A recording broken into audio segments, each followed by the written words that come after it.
평화롭던 마을에 찾아온 위협. 공포의 마을이 됐어 지금.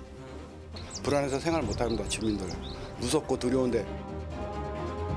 이 마을에 대체 무슨 일이 생긴 걸까요? 현장 실사단에서 출동해봤습니다. 경기도 파주시 월롱면. 인구 30명의 작은 시골 마을. 이곳의 주민들은 지금 공포에 떨고 있다는데요. 그냥 시골에서는 그냥 문 잠그고 이러고 안 다녔거든요. 근데 지금은 나갈 때 문 잠그고 나가야 되고 밤에 나오면 무서워서 못 다니고 그리고 좀 낯선 사람들이 나가면 또 저 사람이 그 사람이 아닌가.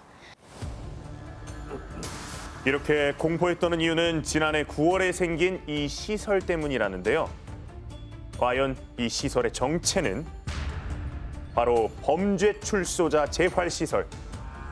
현재 17명의 범죄 전력자가 생활 중이라고 하고요. 이 중엔 강력 범죄 전력자도 포함됐습니다. 사람을 좋아하고 반겨야 되는데 사람을 보면 우선 공포 먼저 느끼는 거야. 공포 먼저 느끼고 아, 저 사람은 어떤 사람일까?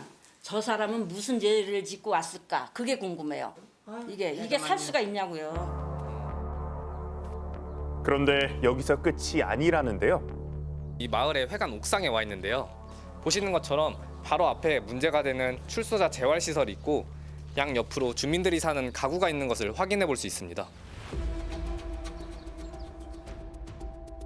출소자 재활시설은 주민들이 생활하는 마을 한가운데에 위치하고 있었습니다. 더 큰 문제는 이 시설 반경 1.5km 내에 초등학교가 자리하고 있다는 사실이었는데요. 저희 아이들이 이제 방과 후에 좀 학교에서 운동해서 놀거나 이런 경우들이 있었는데 그런 시간들을 좀 줄이는 편이에요. 작은 인원 학교에 반이 하나씩밖에 없는데 이런 시설이 근처에 있다 그러면 입학생이 떨어지게 되면 결국은 학교는 문을 닫게 되는 거거든요. 지금 그런 부분에 있어서 걱정이 제일 심하죠. 그렇다면 출소자 재활시설의 입장은 어떨까요? 여러 차례 접촉을 시도해서 어렵게 관계자와 통화를 할 수 있었습니다. 감옥소는 나왔는데 갈 데가 거의 없는 그 무위탁 출소자들을 대상으로 해서 의식주를 제공하고 다시 사회로 나갈 수 있도록 저희가 교화하고 갱생을 시키는 그런 기관이라고 해야 되겠죠. 시설 관계자는 시와의 협의를 통해 적법한 절차로 토지를 매매했고 용도 변경까지 마쳤다는 입장. 실제 관련 자료를 제시했는데요. 하지만 정작 주민들은 이 시설이 마을에 생긴 것을 시설이 개소한 지 6개월 뒤에야 알았다고 합니다.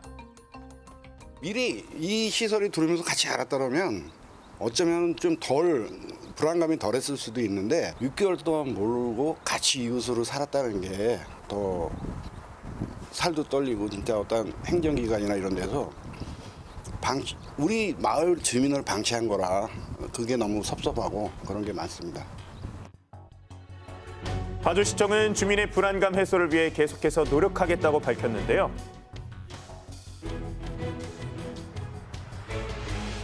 하지만 시의 이런 발표에도 주민들은 안심할 수 없다는 입장이었습니다. 지금 상황에서는 절대적으로 이전을 했으면 좋겠고요. 마을 주민의 이 지금 안타깝고 두려운 상황을 행복할 권리를 찾아주셨으면 하는 게 바람입니다. 이전하고 옛날처럼 편안하게 살고 동네 사람끼리 뭐 왔다 갔다 하면서 문 열어놓고 맛있는 거 해놨으니까 먹자고 이렇게 하면 얼마나 좋으냐고. 편안하잖아. 그렇다면 출소자 재활시설을 바라보는 전문가의 견해는 어떨까요? 출소자들의 재범 억제를 위해서라도 이제 뭐 소위 갱생 보호와 연관된 그런 서비스를 국가가 일정 기간 동안 제공해 주는 것은 필요하다. 다만 이제 갱생 보호 서비스를 받으려면 엄격한 준수 사항을 지켜야 하겠죠. 기숙 시설에 들어가면 뭐 야간 외출 제한 같은 것들이 있어야만 할 것이고, 그런데 지금은 이제 그런 부분에서 제도적으로 좀 강제권을 갖고 있지 못하다 보니까 제재할 수 있는 권한이 지금 갱생 보호 영역에서는 없어요. 필요한 시설이지만 아직 제도적 통제는 미비하다는 의견입니다. 갱생과 안전, 이 난제를 해결할 사회 안전망 마련이 시급합니다.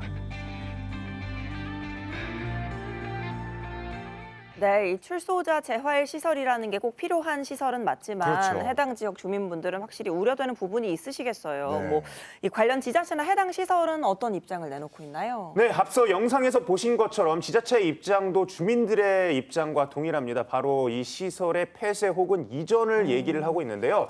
하지만 이 시설 입장은 또 달라요. 왜냐하면 적법하게 시와 협의를 거쳐서 이전을 했고 또 보호관찰법과 파주시 조례를 통해 보호를 받고 있는 시설이기 때문에 지자체 마음대로 폐쇄할 수 있는 권한이 없다. 이런 의견을 지금 주장을 하고 있습니다. 그리고 또 시설 관계자는 언론 인터뷰를 통해서 이렇게 밝혔어요. 파주시가 대체 이전지를 제시하면 그때 검토를 해보겠다고요. 이게 아무래도 좀 이 사태가 어떻게 마무리될지는 저희도 계속해서 관심을 갖고 지켜봐야 되겠습니다. 네, 이전 아나운서가 말씀하셨던 것처럼 출소자 갱생 시설은 분명히 필요한 사회적인 어떻게 보장 시스템이지만 네. 또 우리 주민분들은 원래 살고 계시던 분들이고 이분들이 떠나야 되는 상황만큼 또 최악의 경우도 네, 그건 어렵죠. 안 되죠. 네, 없어야 될 텐데 외국의 사례는 좀 어떤가요? 사실 미국, 영국, 독일 등의 나라는 출소자 갱생을 바라보는 관점이 우리와는 조금 다릅니다. 우리나라는 출소자 갱생 복지 형태로 운영하고 있지만 해외에서는 지역사회 안전, 상습 범죄자들에 대한 위험 관리가 최우선입니다. 이 때문에 형이 종료되더라도 철저하게 사례 관리를 하면서요. 지역사회의 복지 자원과 연계해서 재범을 막으려고 노력하는데 관련 지자체와 법무부가 발빠르게 움직여서 주민과 시설 모두가 만족할 수 있는 결말을 빠르게 맺기를 바랍니다. 네. 자, 김지론 원장님 수고하셨고요. 고란 고수님과는 여기서 먼저 인사 나누겠습니다. 고맙습니다. 감사합니다.